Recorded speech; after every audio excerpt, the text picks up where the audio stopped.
My nephew grabbed my son's birthday gift, tore it open and said, "This is mine now." My sister just shrugged. "He's just a kid. Don't make it a thing." I smiled, said nothing. The next morning his Netflix, insurance and car payment all failed. And the panic calls started. Once again I was struck by my nephew's absolute insolence. It wasn't the first time and I doubt it'll be the last. But something about this time hit harder. Maybe because it was Jacob's birthday. Maybe because I'd gone broke trying to give my son one good memory before winter break. Or maybe because deep down I knew what was coming and I was just tired of being the one who swallows it every time. The party wasn't fancy. Just a rented room at the community center, some pizza, games, and decorations I spent 3 nights making after work. Jacob had been counting the days. He wore the crown I made out of glitter paper and tape. He kept asking when we'd get to presents. He knew the box was there, the big one. The one I told him not to shake. The one I stayed up all night wrapping after hiding it under laundry in the back of my closet for 2 months. It was the Switch. A real one. Not secondhand. Not scratched up. Brand new. I got it on sale on Cyber Monday, using a combination of coupons, cashback points, and a desperate hope that it would ship in time. When he picked it up from the pile, his hands were shaking a little. I think he already knew what it was. He hadn't even touched the tape yet when Trevor, my sister's son, stepped forward and ripped the box from his hands. He didn't hesitate. Tore the wrapping in one swipe, held up the console like he was announcing the winner of a game show and shouted, "This is mine now." Jacob blinked. That's all he did. Didn't cry. Didn't scream. Just blinked like he was trying to reboot his brain. Like maybe he misheard. I looked at my sister. She was sitting on one of the folding chairs, scrolling on her phone, one leg crossed over the other like she was waiting at the DMV. I said, "Are you kidding me?" She didn't even look up. "He's just a kid. Don't make it a thing." I swear that sentence is going to follow me to my grave. Don't make it a thing. As if every moment her son tramples on someone else's happiness, it's my job to take the high road. Jacob sat back down without a word. I told him we'd fix it later. Told him we'd take turns opening the rest. But it wasn't the same. Not for him. Not for me. The air had been sucked out of the room. After the party, Trevor wouldn't give the Switch back.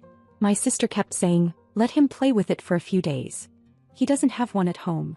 As if that justified stealing a birthday present. I nodded and smiled. Let them think they'd won. That night, after I got Jacob to bed, I logged into the shared Netflix account. Cancelled it. Then I pulled up the insurance policy on her car. The one I added her to last year when she begged me to help out, just for a month. Gone. I called the bank and stopped the automatic payments on her car loan. Which of course was under my name. Long story. By 9 the next morning the panic began. First a text. "Hey, did Netflix change the password?" Then another. "Car payment failed, can you check it?" Then the call. "Emily, something's wrong with my insurance. I think it lapsed." I didn't answer. He tried our mom next. Called twice. My mom texted me to ask what was going on.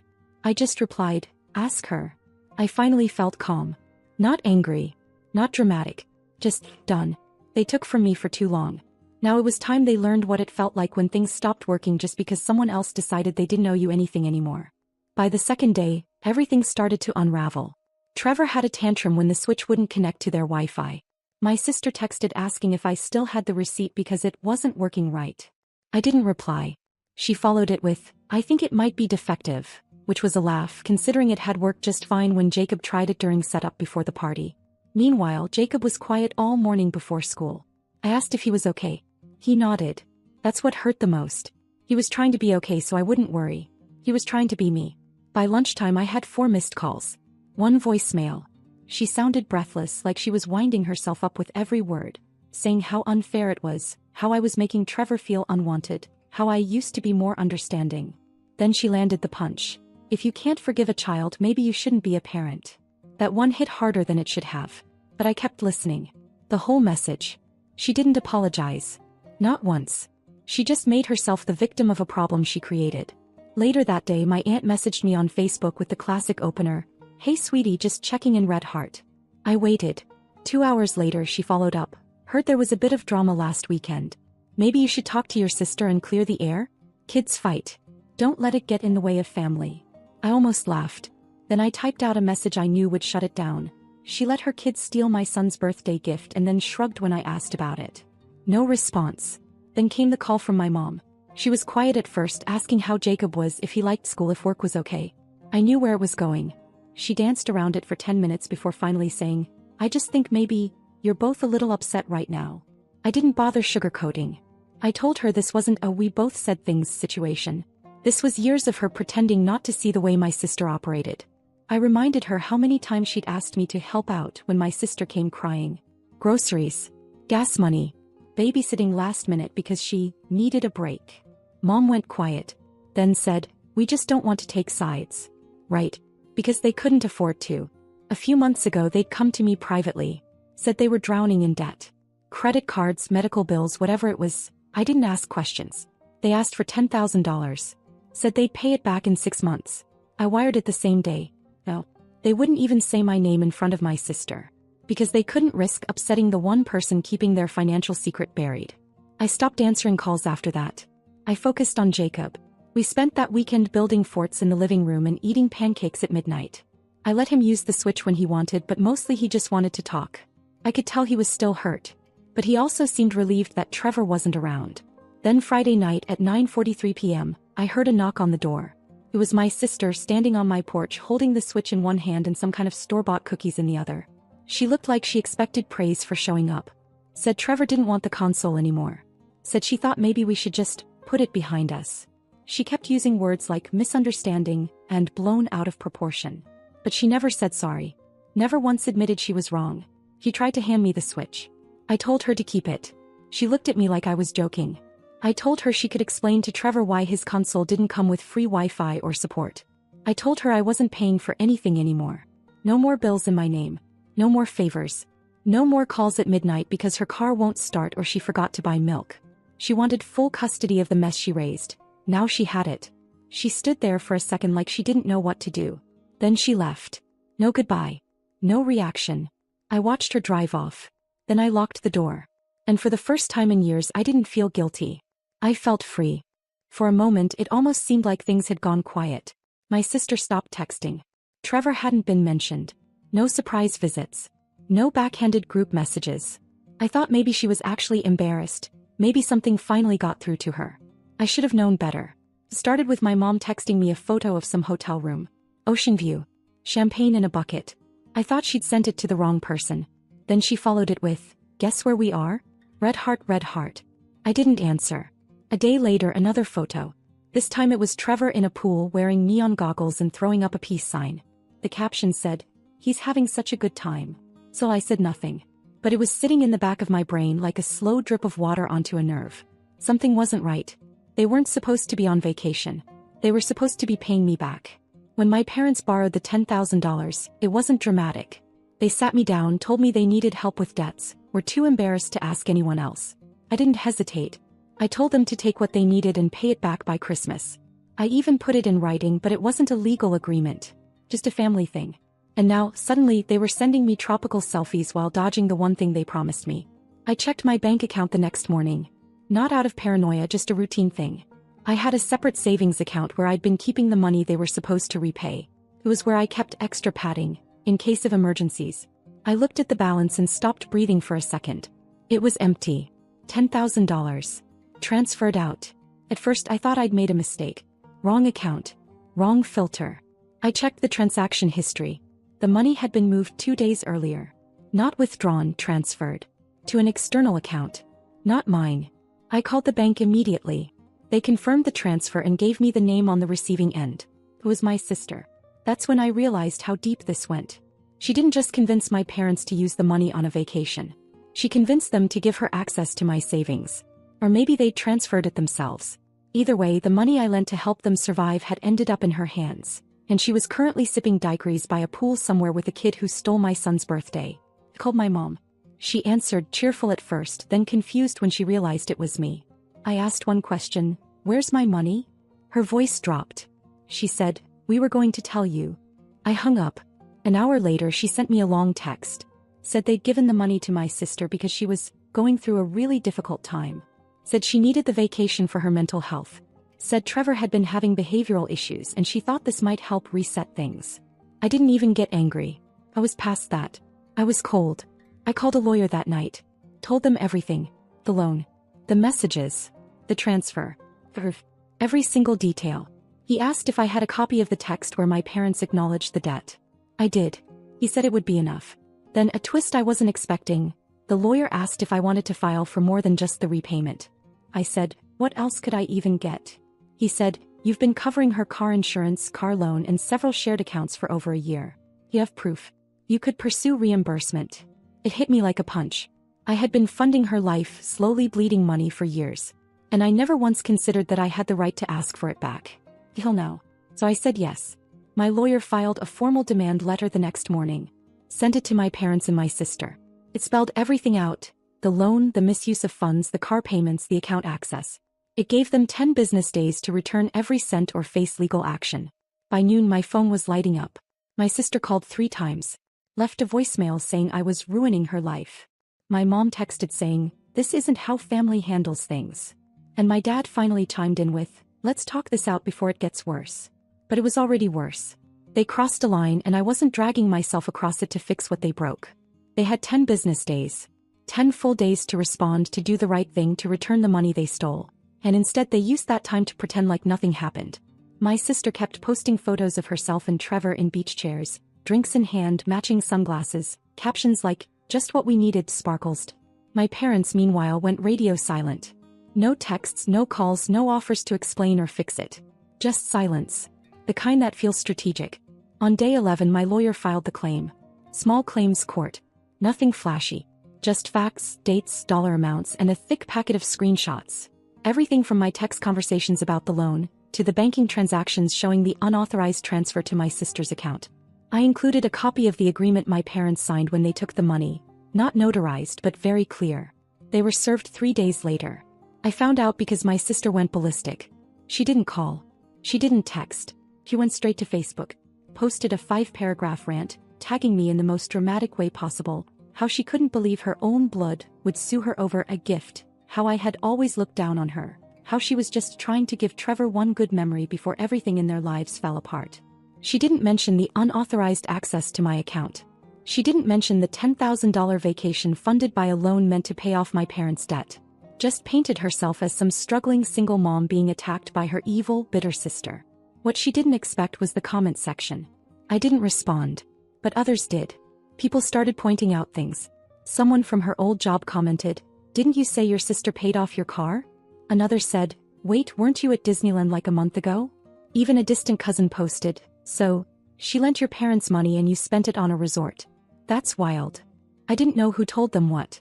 But it spread fast. And it unraveled even faster. A few days later my mom finally called. I didn't answer. She left a voicemail, her voice barely steady. Not angry, not defensive. She sounded small. Said they didn't realize how serious it was. That they were just trying to help her through a rough time. That this was all a misunderstanding that had gotten out of hand. I forwarded the message to my lawyer and kept moving. The court date was set. Then came the second twist. My dad called me, which he never does. And for once he didn't try to guilt trip or spin it. He just asked if we could meet. Said he wanted to talk in person. I agreed. More out of curiosity than anything else. We met at a diner halfway between our homes. He looked older than the last time I saw him. Tired. Like this had aged him. He ordered coffee, stirred it 3 times, then finally admitted what I didn't expect to hear. She manipulated us, he said. He told me my sister didn't just ask for help. She came to them crying, saying I'd given her permission to take the money. Told them I said it was basically hers anyway. They never confirmed it. They just believed her. As they always have. Asked him why. He didn't have an answer. Just stared down at the table and said, it's like we've been living in her gravity. She pulls everything toward her. And we let her. I didn't say much after that. Just paid for my coffee and left. The next morning the money hit my account. Every cent. No apology, no explanation.